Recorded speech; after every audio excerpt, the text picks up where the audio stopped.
ये साल 2017 की बात है जब सुबह 4 बजे की ठंड में 30 भारतीय अंदर तक कांप रहे थे और इसी के साथ साथ ना उनके पास पीने के लिए एक बूंद पानी था और ना ही खाना था।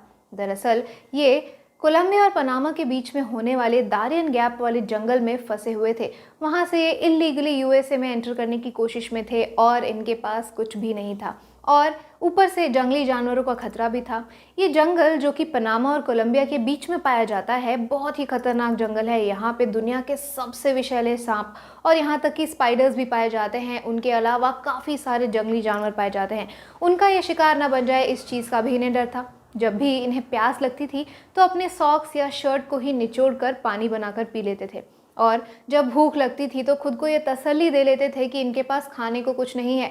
जब नींद आती थी तो वहीं पर लेट जाते थे जब थक जाते थे तो, और बस भगवान से गुहार करते थे कि इन्हें कोई जंगली सांप ना काट ले।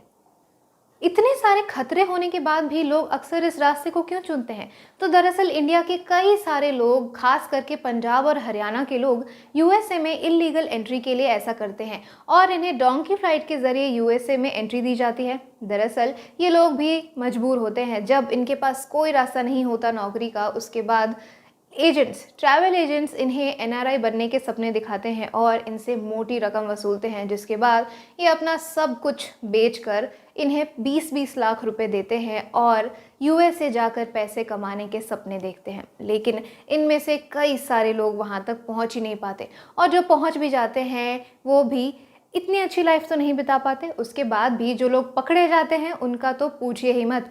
वो लोग कई सालों तक पूछताछ के बीच में फंसे रहते हैं और फिर वापस इंडिया आ जाते हैं। बहुत ही बुरी कंडीशन है ये। इसे डोंकी फ्लाइट कहा जाता है क्योंकि इलीगली एंट्री कराई जाती है, जिसे पंजाब हरियाणा में डंकी भी कहा जाता है। दरअसल ये पूरा दायरन गैप का रास्ता 97 किलोमीटर्स का है, लेकिन इन लोगों के पास पांव पैदल चलने के अलावा और कोई रास्ता नहीं है। ये पैदल ही उस रास्ते पर निकल पड़ते हैं अपनी जान को जोखिम में डालकर, सिर्फ अपने उस सपने को साकार करने जो कि ये यूएसए जाकर रहने वाले हैं और पैसे कमाने वाले हैं। जब एक इंडियन से ये पूछा गया जो कि यूएसए से वापस आ चुका था कि उसने ये रास्ता क्यों अपनाया, तो उसने बताया कि दरअसल उसने कई बार आर्मी ज्वाइन करने की कोशिश की लेकिन नाकामयाब रहा और कोई चारा ना दिखने के बाद उसने ये चूज़ किया। जो दोस्त उसके यूएसए में रह रहे थे वो इतने पैसे कमा रहे थे कि वो इंडिया में कोई भी नौकरी करके उतने पैसे नहीं कमा सकता, इसीलिए उसने भी वहाँ जाने की कोशिश की, लेकिन उसकी किस्मत अच्छी नहीं थी, वो वहाँ पर नहीं पहुँच सका। अब इसीलिए डॉलर्स कमाने के चक्कर में लोग वहाँ पर चले जाते हैं, कोई भी काम करते हैं लेकिन पैसे अच्छे मिलते हैं, वो अपने परिवार का भरण पोषण कर सकते हैं। इसीलिए इतना बड़ा रिस्क उठाकर वो अपनी जान को जोखिम में डालकर इस रास्ते को तय करते हैं यूएसए में एंट्री लेने के लिए। इसी के साथ इंडिया के ही लोग नहीं हैं, बाकी कई सारे देशों के भी ऐसे लोग हैं जो यूएसए में ऐसी इलीगली एंट्री करते हैं। एजेंट्स अपनी जेब भरते हैं इन लोगों को बहला फुसलाकर और इनसे पैसे ऐंठ कर, लेकिन इन्हें जो प्रॉमिस किया जाता है कि इन्हें बहुत अच्छी तरीके से एंट्री दी जाएगी, ऐसा बिल्कुल नहीं होता। असलियत कुछ और होती है और इल्लीगल तरीके से इन्हें एंट्री दी जाती है जिसमें बहुत खतरा होता है। बहुत सारे माइग्रेंट्स ऐसे होते हैं इंडिया के जो हर साल स्पेशली पंजाब हरियाणा से लोग कनाडा जाने की कोशिश करते हैं और वहाँ पर इनके साथ ये सब होता है।